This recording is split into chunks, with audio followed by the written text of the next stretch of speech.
মাননীয় সভাপতি, বহুমুখী সংকটে জর্জরিত বর্তমান বিশ্বে যুদ্ধ এবং সংঘাতের ফলে ব্যাপক ভিত্তিতে মানুষের অধিকার খর্ব হচ্ছে। বিশ্ববাসীর উদ্বেগ এবং নিন্দা সত্ত্বেও গাজায় গণহত্যা থামছে না।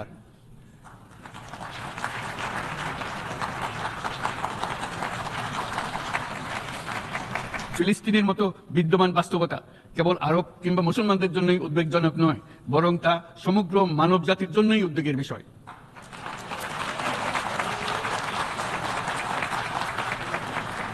একজন মানুষ হিসেবে প্রত্যেক ফিলিস্তিনির জীবন অমূল্য।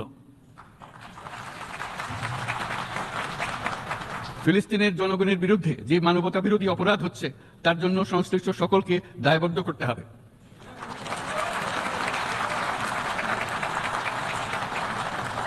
ফিলিস্তিনের জনগণের উপর চলমান নৃশংসতা, বিশেষত নারী এবং শিশুদের সাথে প্রতিনিয়ত যে নিষ্ঠুরতা বিশ্ব দেখাচ্ছে, তা থেকে নিস্তারের জন্য বাংলাদেশ অনতিবিলম্বে সম্পূর্ণ যুদ্ধবিরতির আহ্বান জানাচ্ছে।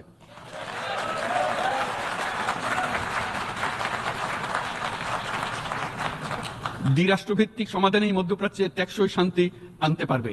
তাই জাতিসংঘ সহ আন্তর্জাতিক সম্প্রদায়ের সকলকে এর বাস্তবায়নের জন্য এখনই উদ্যোগ নিতে আহ্বান জানাচ্ছি।